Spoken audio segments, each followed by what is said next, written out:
আহ, তাহলে মন্ত্রী সব কাজ ঠিকঠাক ভাবে করে এসেছো, তাই তো?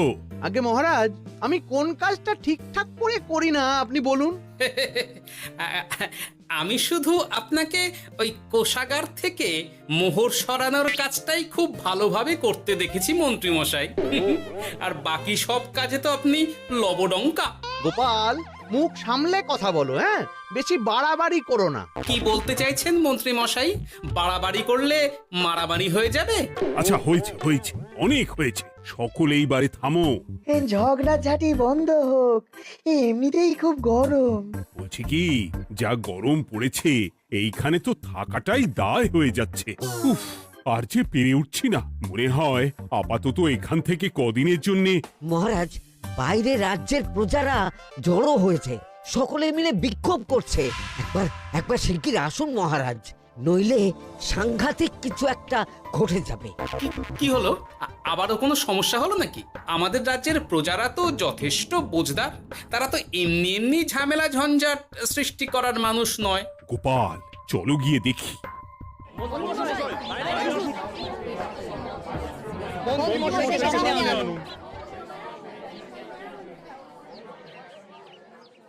কি ব্যাপার, তোমাদের কি সমস্যা হয়েছে? এইভাবে বিক্ষোভ করছো কেন? মহারাজ, মন্ত্রী মশাইকে সামনে আনুন, তারপর বলছি কি হয়েছে না হয়েছে। সেরেছে। আরে, আমাকে ডাকছে কেন? আচ্ছা, বলছি তোমরা একটু শান্ত হও। আমি বুঝতে পারছি তোমরা কিছু একটা কারণে খুবই অসন্তুষ্ট হয়েছো, তাই সেই জন্য বলছি আগে শান্ত হও, তারপর বলো মন্ত্রী মশাইকে কেন খুঁজছো, উনি কি করেছেন? গোপাল দাদা, তুমি তো জানোই রাজ্যে যা গরম পড়েছে, তার জন্য খাল বিল পুকুর নদী নালা একেবারে শুকিয়ে গেছে, চারিদিকে জলের হাহাকার। হ্যাঁ হ্যাঁ, সে তো জানি। গত সপ্তাহে এই সমস্যার কথা জানিয়ে মহারাজকে অনুরোধ করে গিয়েছিলাম যে রাজ্যের বাঁধটা যাতে খুলে দেওয়া হয়। কেন? আমি তো তোমাদের কথা রেখেছি। আমি তো দুদিন আগেই মন্ত্রীকে পর্যাপ্ত পরিমাণে মোহর দিয়ে বাঁধ খোলার কাজে পাঠিয়েছিলাম। কেন, উনি কি বাঁধ খোলেননি? সেইটা ওনাকেই জিজ্ঞাসা করুন। গত দুদিনে উনি তো বাঁধ খুলতে আসেনি, উপরন্তু আমরা ওনাকে ডাকতে গেলে উনি আমাদেরকে তাড়িয়ে দিয়েছেন। সে কি, এ তো ভারী অন্যায়। দুদিন ধরে অপেক্ষা করে আর না থাকতে পেরে আজকে আমরা এখানে এসেছি। এই অবস্থা আমরা কি করব? যদি আমাদেরকে আমাদের রাজ্য সাহায্য না করে তাহলে কোথায় যাব আমরা? ছি ছি ছি, আমি তো ভাবতেই পারছি না। মন্ত্রী, এই মন্ত্রী!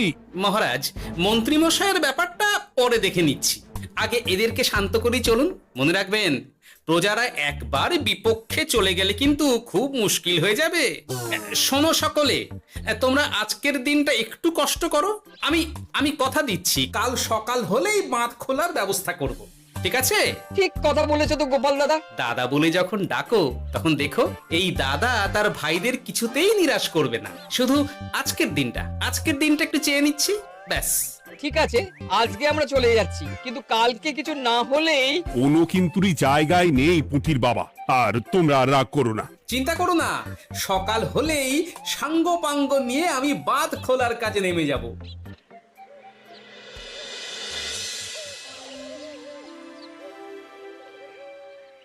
ছি ছি মন্ত্রী, তুমি এইভাবে আমায় মিথ্যে বললে। ভাবতেই পারছি না কি দরকার ছিল আমায় মিথ্যে আশ্বাস দিয়ে প্রজাদের সামনে নাক কান কাটার। মুখে কুলুপ কেন? উত্তর দাও। না মানে, আমার শরীরটা ঠিক ভালো ছিল না, তাই বাড়ি থেকে বেরোতে পারিনি। বলছি কি, শরীর খারাপ থাকলে রাজসভায় খবর দিতে পারতেন, আমরা কেউ দায়িত্বটা পালন করতাম, কি আছে? সমস্ত মোহরগুলো ত্যাগস্থ করে ঘাপটি মারলেন ঘরে। ছি ছি, জানাই আপনাকে ধিক্কার। সকলে মিলে করো প্রতিবাদের চিৎকার। মন্ত্রী মশাই, ছি ছি ছি ছি ছি ছি। মহারাজ, আপনি এক্ষুনি মন্ত্রী মশাইকে কদিনের জন্য সভা থেকে বহিষ্কৃত করুন। সে তো করবই, তবে তার আগে আমি চাই কালকে যখন বাঁধ খুলতে তোমরা নামবে, তখন সেই কাজে কোনো লোক নিয়োগ না করে মন্ত্রীকেই বাঁধ খুলতে নামাবে। মহারাজ, এ কেমন বিচার আপনার? আমি না রাজ্যের মন্ত্রী। মন্ত্রী না ষড়যন্ত্রী। মন্ত্রী মশাই, তাহলে কালকের জন্য প্রস্তুত থাকুন। মহারাজের বাঁধ খোলার জন্য সকল মোহর তো আগেই আত্মসাৎ করেছেন, এবার শুধু কাজে নেমে পড়বেন, কেমন?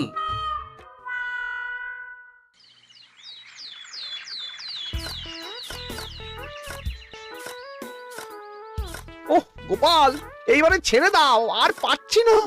এত সহজে হাল ছাড়লে হবে বলুন? এই কে আছো? ওই শাবল কোদালগুলো দাও, আমি এদিকটায় খুঁচিয়ে দিই। সভাকবি, বিজ্ঞানী, এসো এসো এসো, হাত লাগাও। সবে মিলে করি কাজ, বাঁধ খোলা হবে আজ। বাঁধ খোলা হবে আজ, মন দিয়ে করো কাজ।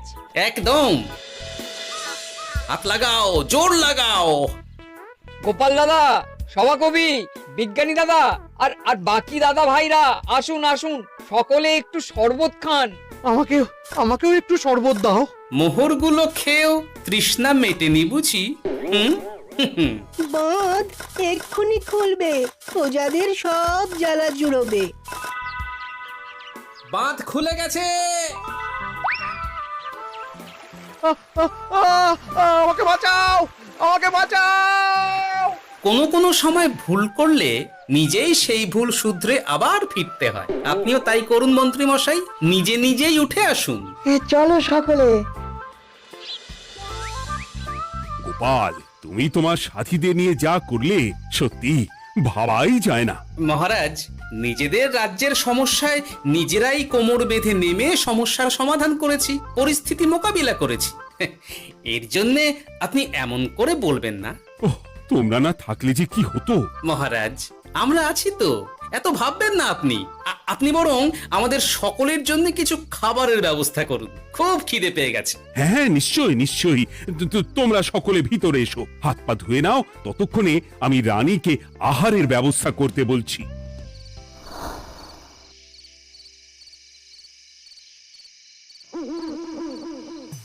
ওমা গো, ওমা বাঁচাও, কি শরীর খারাপ, তাই না লাগছে গো।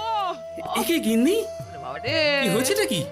ও, তুমি এইভাবে এখানে শুয়ে কাতরাচ্ছ কেন? বলি তুমি এসেছো?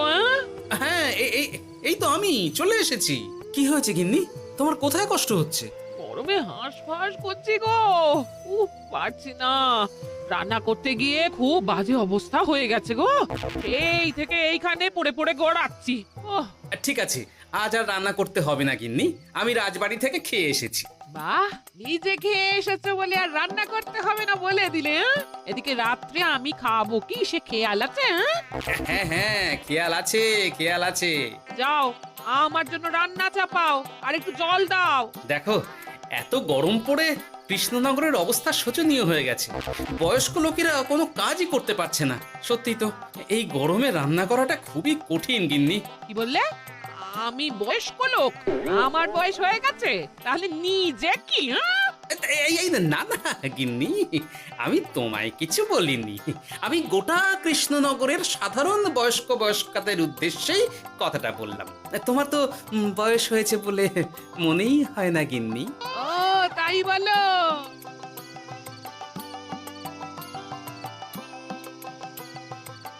নাও গিন্নি, জল নাও। আজ না হয় আমি রান্না করব। হে ভগবান, মুখের একটু লাগাম দাও। এইভাবে যখন তখন সত্যি কথা বলিও না।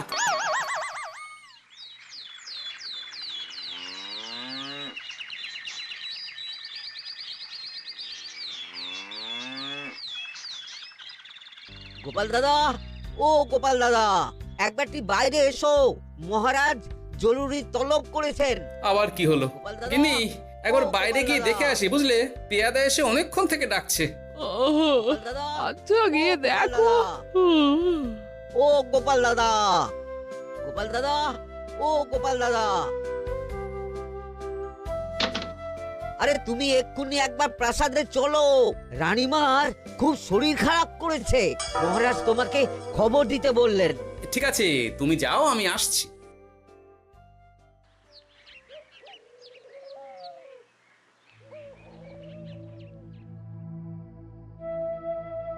গোপাল, কি হবে বলো তো? রানী তো দুমদাম করে ব্যারামে পড়ে না। মহারাজ, ভয় পাবেন না, আমরা আছি তো। বৈদ্যকে পরীক্ষা করতে দিন, দেখি সে কি বলে। মহারাজ, অতিরিক্ত গরমের জন্য শরীরটা খারাপ হয়েছে। আসলে উনি এই তীব্র দাবদাহ নিতে পারেননি। তবে চিন্তা করবেন না মহারাজ, আমি বাড়ি গিয়ে এক ধরনের বিশেষ পথ্য পাঠিয়ে দিচ্ছি। রানীমা খেলেই সুস্থ হয়ে উঠবেন। মহারাজ, নিজের কানেই তো শুনলেন রানীমার তেমন গুরুতর কিছু হয়নি, চিন্তা করবেন না। বৈদ্যর ওষুধে উনি সেরে উঠবেন। যাওয়ার আগে একটা কথা বলে যাই, গরমের এই দাবদাহ কিন্তু আরো ভয়ঙ্কর হবে, তাই সকলে খুব সাবধানে থাকবেন। শরীর যাতে ঠান্ডা থাকে এমন হালকা পাতলা খাবার খাবেন। আসি, রাজসভায় দেখা হবে। মহারাজ, বৈদ্যমশাই কিন্তু এটা ঠিক বলেছেন, গরম আরো বাড়বে, তাই দুজনেই খুব সাবধানে থাকবেন, কেমন? গতকাল তো আমার গিন্নিও গরমের চোটে কুপোকাত হয়ে গেছিল, শেষমেশ আমাকে বাড়ি গিয়ে রান্না করতে হলো আর কি। ও বাবা, তাই নাকি? তাহলে তো খুবই চিন্তার ব্যাপার। আচ্ছা মহারাজ, আমি তাহলে এখন আসি, আবার রাজসভায় দেখা হবে। এই গরমে আর এখানে থাকতে পারছি না, বলছি কদিনের জন্য না একটু অন্য কোথাও গেলে হয় না গো? গিন্নি, এই গরমে ঘরেই থাকো, অন্য কোথাও যাওয়ার মোটে নাম করো না। বাইরে বেরোতে গিয়ে যদি কোনোভাবে গরম হাওয়া শরীরে লেগে যায় তাহলে বিপত্তির আর শেষ থাকবে না গিন্নি। কিন্তু এখানেও তো যা গরম পড়েছে, পচে গলে মরে যাই আর কি। উফ গিন্নি, দয়া করে এইসব বাজে কথা বলা বন্ধ করো তো, আমার আয়ুর থেকেও তোমার আয়ু দীর্ঘ হোক। বাহ, তুমি এসব কথা কোথা থেকে শিখলে গো? হুম? এই তো তোমার থেকে আর কি। গোপাল, গোপাল, রাজ্যের অবস্থা খুবই বেহাল। এই সবই আমাদের পোড়া কপাল। আরে সভা কবি, কি হয়েছে? তোমাকে দেখে তো মনে হচ্ছে তুমি কিছু... বিজ্ঞানী মহারাজ দুজনেই অজ্ঞান, ঘটি ঘটি জল ঢেলেও ফেরাতে পারেনি তাদের জ্ঞান। কি বলছো কি? তা তুমি এই ব্যাপারটা জানলে কি করে? গিয়েছিলাম একটু আগে বিজ্ঞানীর বাড়ি, গিয়ে দেখি লোকজনের ভিড় সারি সারি। সে কি? শুনলাম মহারাজ তাকে কিছু বলতে এসেছিলেন, তারপরে দুজনে বাইরে বেরিয়ে আসতেই অজ্ঞান হয়ে গেলেন। মহারাজ বিজ্ঞানীর বাড়ি গিয়েছিলেন, তাও আবার রানীমাকে ছেড়ে? রাজবৈদ্য কত করে বললেন এই সময় যখন তখন ঘরের বাইরে বেরোবেন না, কে শোনে কার কথা? আমার মনে হয় মহারাজ তেমন কোনো গুরুত্বপূর্ণ কিছু কথা বলতেই বিজ্ঞানীর বাড়ি গিয়েছিলেন। গরম কমানোর উপায় আলোচনা করতে হয় তো গিয়েছিলেন। আমাদের মহারাজ তো নিজের চোখেই দেখেছেন এই তীব্র গরমের চোটে রাজ্যের কি অবস্থা, কি অবস্থা। ঠিক বলেছো গিন্নি, আমার এই কথাটা তো মাথাতেই আসেনি। ধন্যবাদ গিন্নি, অসংখ্য ধন্যবাদ তোমায়। আমায় পরে ধন্যবাদ জানিও। হ্যাঁ, এখন আর দেরি না করে বৈদ্য মশাইকে সঙ্গে নিয়ে বিজ্ঞানী মশাইয়ের বাড়ি যাও। হ্যাঁ,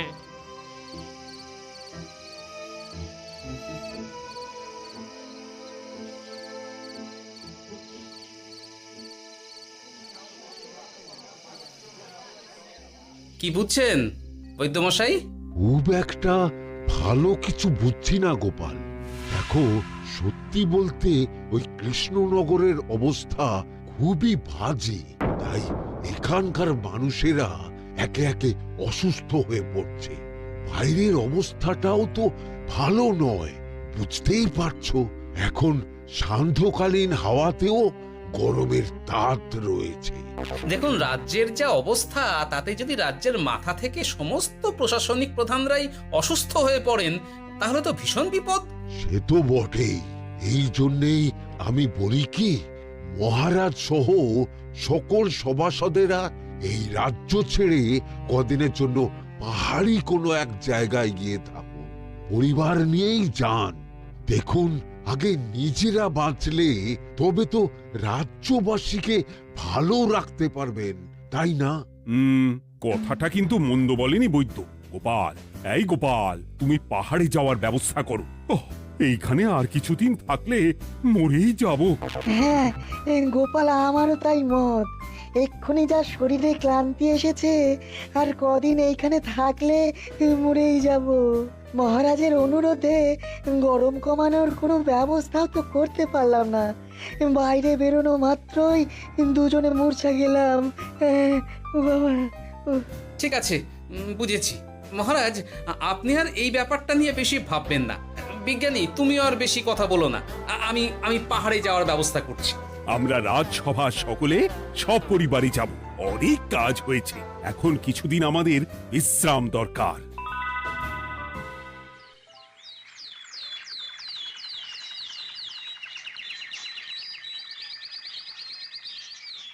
এ কি গোপাল, মন্ত্রীকেও তুমি আমাদের সঙ্গে নিয়ে যাচ্ছ? আহ, তুমি কি সব ভুলে গেছো? মহারাজ, আপনি খামোখা উত্তেজিত হবেন না। আপনার শরীরটা কিন্তু ভালো নেই। আর মহারাজ, আপনার রাজ্যে বাস করে আপনার থেকেই শিখেছি বিপদের দিনে পরম শত্রুকেও দূরে ঠেলতে নেই। গোপাল এটা ঠিক কথাই বলেছে। যতই হোক, উনি তো আমাদের মন্ত্রী, তাই এই বিপদের দিনে ওনাকে ফেলে যায় কি করে বলুন তো? সত্যি গোপাল, তোমার তুলনা নেই। ঠং, সবই নাম কেনার চেষ্টা। গোপাল, চলো এইবারে রওনা দিই। বলছি, খাবার দাবার আর জলের কলসিগুলো উঠেছ তো? হ্যাঁ, খাবারের পাত্রগুলো আপনার জিম্মায় থাকবে, আর জলের কলসিগুলো আমি সামলাবো।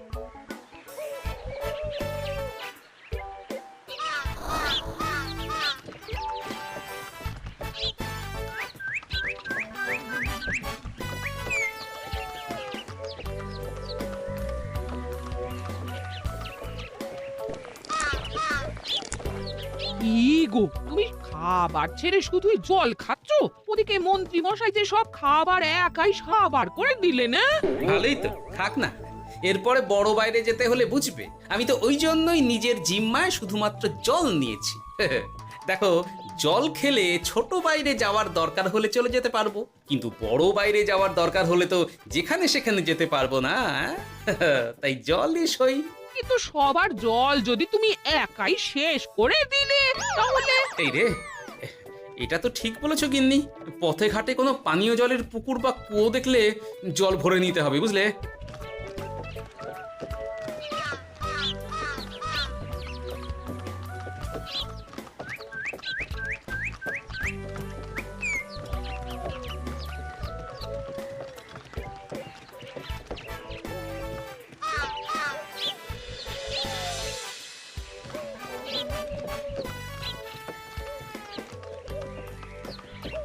সকলে আসুন, দেখুন দেখুন, মহারাজ আবার মূর্ছা গিয়েছেন। আসুন। সে কি, কৃষ্ণনগর পেরিয়ে এসেছি, এখন এই অচেনা অজানা জায়গায় এসে মূর্ছা গেলেন? গিনি, চলো তো শিগগির গিয়ে দেখি। কেউ ঘাবড়াবেন না, মহারাজের শরীরটা আসলে খুব দুর্বল ছিল তো, তাই মূর্ছা গিয়েছেন। তবে চিন্তার কিছু নেই, আমি এক ধরনের পথ্য দিচ্ছি, এটা খেলেই উনি আবার সুস্থ হয়ে যাবেন। ঠিক আছে বৈদ্য মশাই, আপনি তাহলে যত তাড়াতাড়ি সম্ভব পথ্যটা তৈরি করুন। হ্যাঁ, আমার এই পথ্যটা তৈরি করার জন্যে একটু জলের প্রয়োজন। একটু জলের ব্যবস্থা করুন তো। এ মা, বলি গাড়িতে যে এক ফোঁটাও জল নেই গো, কি হবে? এই গোপাল, তুমি একাই সব জল খেয়ে বসে আছো? হ্যাঁ গোপাল, এখন এসব বাদ দাও, চলো একটু জলের ব্যবস্থা করি। হ্যাঁ, খানাখন্দ, খাল, বিল, নদী, সমুদ্র, যেখান থেকে পারো জল নিয়ে এসো। জল ছাড়া এই পথ্য বানানো অসম্ভব। গোপাল, কি করা যায় বলো? দাঁড়াও, আমি একটু ছোট বাইরে থেকে ঘুরে আসছি। হ্যাঁ, খুব জোরে বেগ আসছে, ত্যাগ না করতে পারলে বুদ্ধি খুলবে না।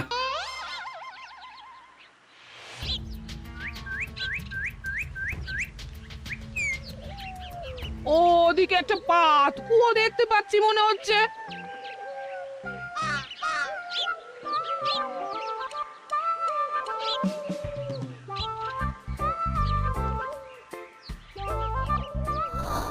জল কোথা থেকে পাবো?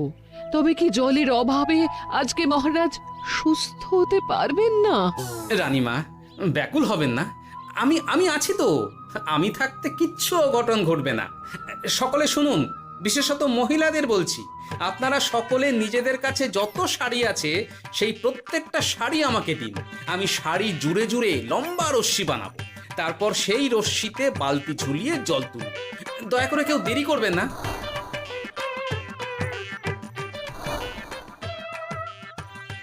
এই নাও আমার 5খানা শাড়ি। হ্যাঁ, এই নাও আমার 10খানা শাড়ি। আমি বাবা আমার লতা পাতা মিনি করা শাড়িগুলো দেব না। যা পারো করো, আমি বড় বাইরেতে যাচ্ছি। ওমা, বিপদের দিনে শাড়ি দেবে না? গায়ের জোরে নিয়ে আসবো। হ্যাঁ,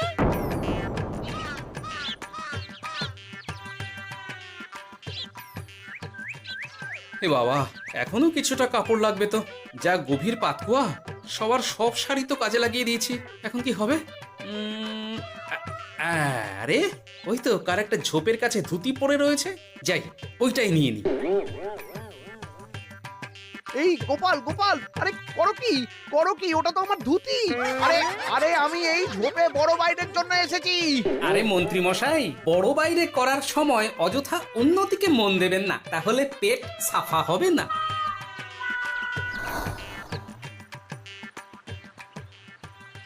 গোপাল, তুমি ছিলে বলে এই যাত্রাতে রক্ষা পেলাম। ভগবান তোমাদের অনেক অনেক মঙ্গল করুক। এই দেখো না, ওরা না আমার লতা পাতা আঁকা শাড়িগুলো নিয়ে নিয়েছে। এই, দূর তোমার শাড়ির লতা পাতা, আমি নিজেই জড়িয়েছি বড় বড় ঘাস পাতা।